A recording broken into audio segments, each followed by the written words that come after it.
Caracas. O que aconteceu com o corpo de Hitler?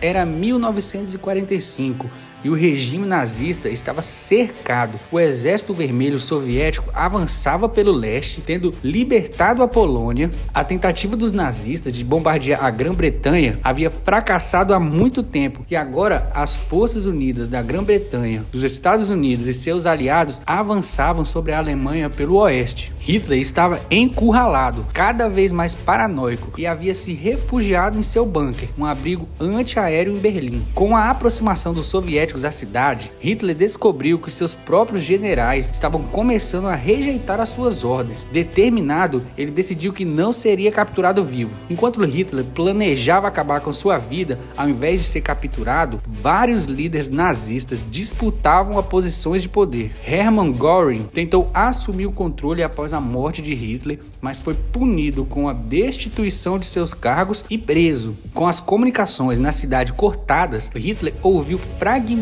de notícias sobre os seus principais aliados se rendendo, incluindo Himmler, que alegou ter o direito de negociar a rendição do regime. Além disso, Hitler soube que seu aliado mais próximo, Benito Mussolini, havia sido deposto e morto por rebeldes italianos. Era inevitável, o fim estava próximo. Dentro do bunker, Hitler e sua companheira de longa data, Eva Braun, se casaram e em seguida ele ditou seu testamento para o seu secretário. Sabendo que o fim era certo, ele estava determinado a não permitir que seus inimigos o capturassem e o executassem ou levá-lo para o julgamento. Hitler havia obtido cápsulas de veneno com Himmler antes de sua tentativa de rendição, mas começou a duvidar de sua eficácia. Temendo que fosse mais uma traição, para testar o veneno, Hitler deu ao seu amado cão, que morreu instantaneamente. Após as despedidas, ele se retirou para o quarto com Eva Braun e se preparou para o fim. O que aconteceu a seguir tem sido debate por cerca de 80 anos. O líder da União Soviética, Joseph Stalin, era um homem implacável e queria vingança contra Hitler pela traição nazista. Ele havia prometido uma medalha a quem capturasse Hitler vivo ou morto durante o avanço sobre Berlim, mas isso não aconteceu. De acordo com testemunhas no bunker, o ajudante de Hitler entrou no quarto e imediatamente sentiu o cheiro de pólvora e um odor de carne queimada. Hitler e Eva Braun estavam mortos. Braun aparentemente envenenada, sem ferimentos visíveis, enquanto Hitler apresentava um ferimento fresco na têmpora e uma arma aos seus pés. O líder nazista e sua nova esposa estavam de fato determinados a não serem capturados vivos, e um plano foi colocado em ação imediatamente. Os líderes nazistas sabiam que o corpo de Hitler seria de grande interesse para os aliados e não queriam que ele caísse em suas mãos. Sob a liderança de Goebbels, os nazistas enrolaram os corpos em um tapete, reuniram papéis encharcados de gasolina e atearam fogo. Isso ocorreu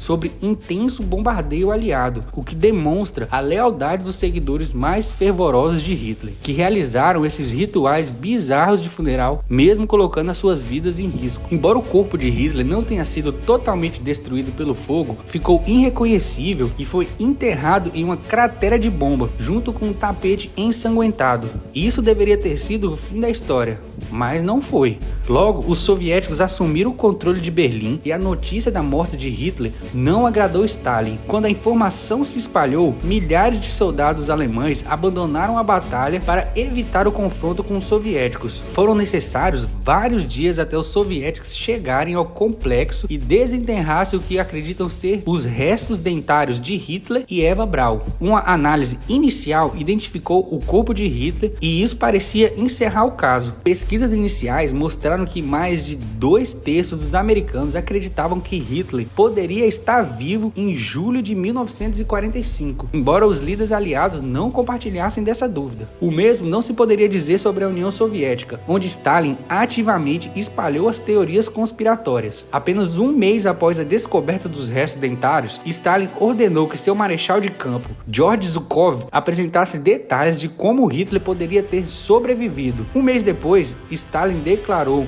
na Conferência de Potsdam que Hitler provavelmente teria fugido para a Espanha ou para a Argentina, como muitos outros líderes nazistas. As teorias ficaram tão intensas que os governos precisaram se envolver, com os soviéticos constantemente alimentando a conspiração de que Hitler ainda estava vivo. A divisão de contra-inteligência britânica em Berlim lançou uma investigação. Não encontraram nenhuma evidência conclusiva que Hitler ainda estava vivo, embora os aliados estivessem majoritariamente unidos sobre o fato de que Hitler realmente estava morto. Os soviéticos tinham uma opinião diferente. Mas por que disso? Stalin provavelmente viu as mesmas evidências do que todos os outros, mas tinha um motivo oculto para manter a verdade nebulosa. Afinal, se Hitler supostamente ainda estivesse vivo, isso justificaria uma mão mais pesada sobre a Alemanha ocupada. A conspiração foi fruto de uma combinação de desinformação soviética e idealismo nazista, somada às bem-sucedidas fugas de nazistas menos conhecidos, como Adolf Eichmann e o temido médico nazista Joseph Mengele, que inclusive fugiu para o Brasil e foi enterrado aqui. E esse tema com certeza merece um vídeo próprio.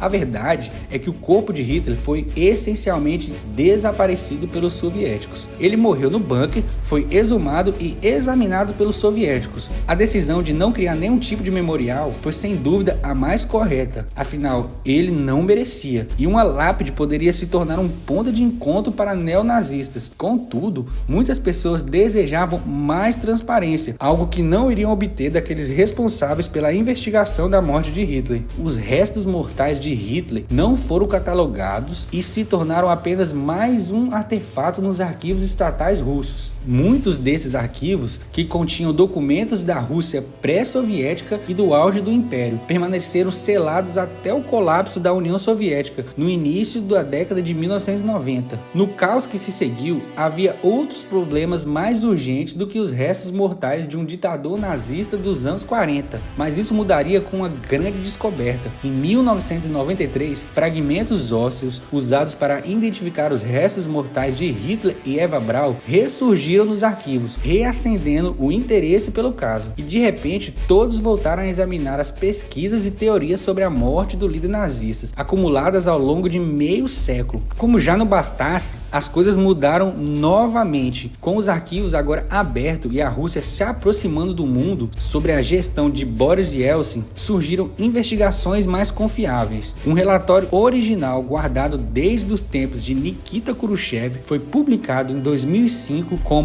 O Livro de Hitler. Ele revelou exatamente o que Stalin queria saber sobre Hitler, absolutamente tudo. O dossiê, com mais de 400 páginas, foi compilado quando os soviéticos controlavam Berlim e levou 4 anos para ser apresentado a Stalin, em 1949. Começou como uma investigação sobre a morte de Hitler, mas por falta de novidades substanciais, transformou-se em uma análise detalhada do regime nazista, de 1933 a 1945. O relatório reuniu centenas de documentos secretos nazistas e entrevistas com oficiais nazistas presos nos gulags soviéticos. Historiadores consideram o relatório um dos estudos mais abrangentes sobre o sistema político nazista e o declínio mental de Hitler durante a guerra. Assim, o relatório continha muitas imprecisões políticas, como a omissão do pacto entre Stalin e Hitler no início da guerra e o antissemitismo soviético. Além disso, muitas entrevistas com oficiais nazistas foram conduzidas sob tortura, tornando as informações pouco confiáveis. Mas no final das contas, a verdade real é muito menos dramática. Desde o início, aqueles que acreditavam que Hitler estava morto, baseando-se em evidências concretas, a primeira era o fragmento do crânio com um buraco de bala, mas o mais importante era o fragmento da mandíbula com pontes dentárias. O dentista pessoal de Hitler e seus assistentes, que cuidaram de sua dentição ao longo de anos, examinaram os restos e chegaram às mesmas conclusões. Hitler e Eva Braun morreram naquele bunker em Berlim. Ela, por envenenamento,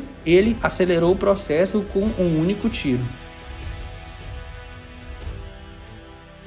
Mas ainda restava a questão: o que aconteceu com o corpo? O corpo de Hitler foi queimado, mas em campo aberto, o que não seria suficiente para destruí-lo completamente, como em uma cremação típica. Ele ficaria irreconhecível, mas ainda identificável como restos humanos. E em 2009, mais detalhes vieram à tona. O general Vasily Kristoforov, então chefe arquivista do Serviço Federal de Segurança Russa, afirmou que o corpo esteve sob custódia soviética durante todo o regime de Stalin. Nos anos de 1980, sob Yuri Andropov, a KGB destruiu os restos mortais, queimando-os até que nada restasse e despejou as cinzas em um rio na Alemanha. Isso garantiria que não houvesse um local de peregrinação para neonazistas em busca dos restos mortais de Hitler. Apesar de não haver mais evidências sobre os restos de Eva Braun, as teorias da conspiração sempre envolveram ambos fugindo junto, o que torna provável que o dia final no bunker tenha ocorrido exatamente como descrito oficialmente há décadas. Mas por que essas teorias persistem? Hitler, diferentemente de outros líderes de guerras, como o Kaiser da Primeira Guerra Mundial, é lembrado como uma figura de extrema vilania, quase como um super vilão da vida real. E o que esses super vilões fazem? Sobrevivem às mortes certas e retornam quando você menos espera. E é por isso que a história do último dia de Hitler continua a fascinar, mesmo décadas após a sua morte.